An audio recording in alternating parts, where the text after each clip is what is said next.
yéen a ngi seetaan seen télévision Touba Vision kon nag abonné leen te activé cloche bi ngir mën a jot suñuy vidéo saa yu ne Touba Vision la télévision qui suit l'enseignement de Khadimou Rassoul.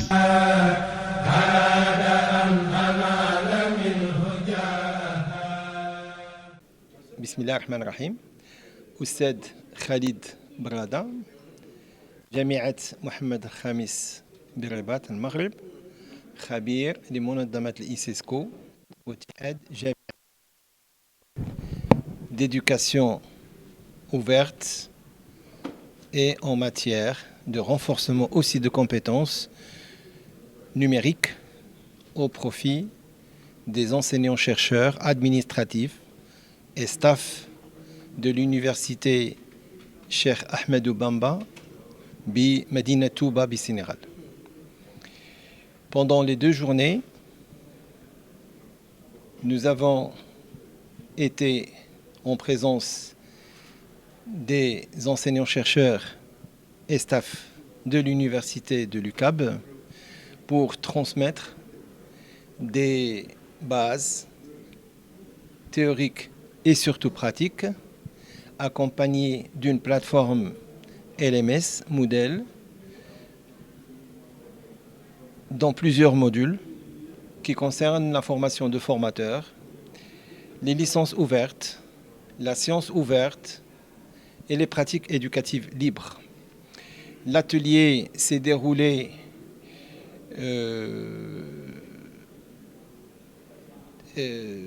avec beaucoup d'échanges avec les enseignants-chercheurs qui souhaitent aussi poursuivre ce genre de formation au sein de l'université, de leur université l'UCAB à Touba, et pouvoir encore développer davantage les aspects qui concernent l'éducation ouverte et les ressources éducatives libres. L'intérêt est double.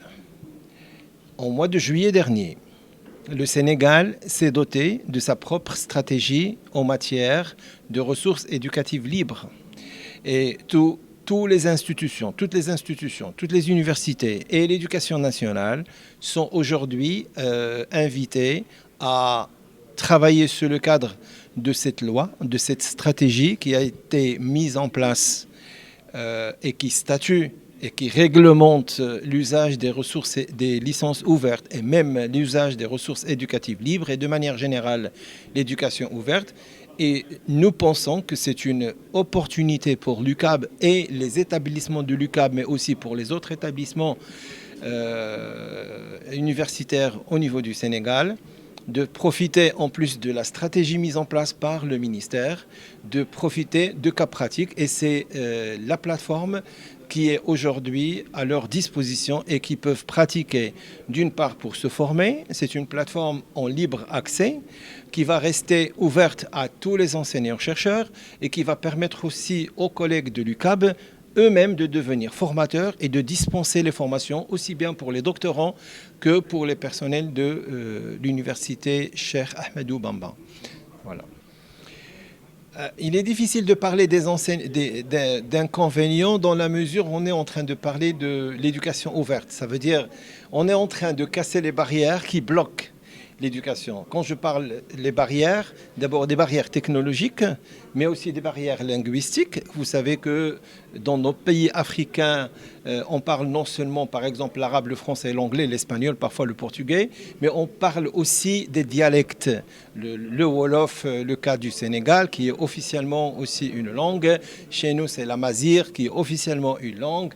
Et les dialectes locaux. Donc l'éducation ouverte, elle est là aussi, parce qu'elle utilise des outils tels que les ressources éducatives libres, qui permettent de traduire dans les langues des populations qui n'ont pas accès à l'information autre que la langue qui est utilisée officiellement pour l'enseignement.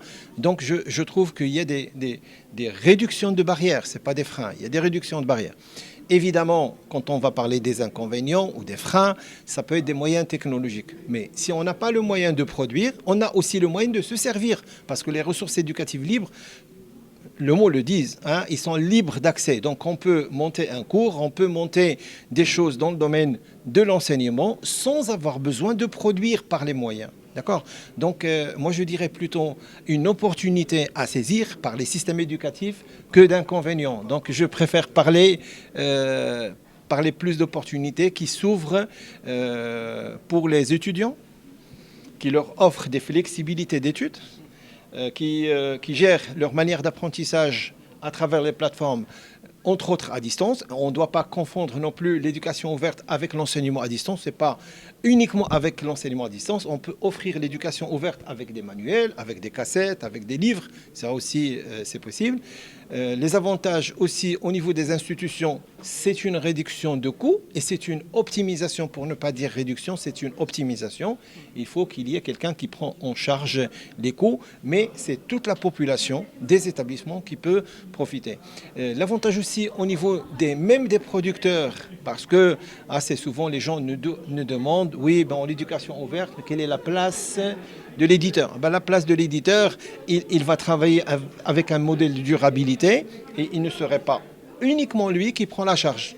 Donc c'est peut-être d'autres organisations qui prennent en charge, mais dans un intérêt beaucoup plus général. On sait que le coût de la production, ça coûte, mais avec les moyens que nous offre la technologie et surtout le numérique, je pense que nous pouvons rapidement dépasser ce stade. De toute façon, il y a assez d'avantages quand on adopte l'éducation ouverte. Et aujourd'hui, je reviens à le dire encore, puisque vous avez une stratégie propre au Sénégal, je pense que vous avez de la chance et vous avez beaucoup d'avantages à continuer sur la voie. Et j'espère tout le succès pour les équipes avec qui nous restons bien évidemment en contact.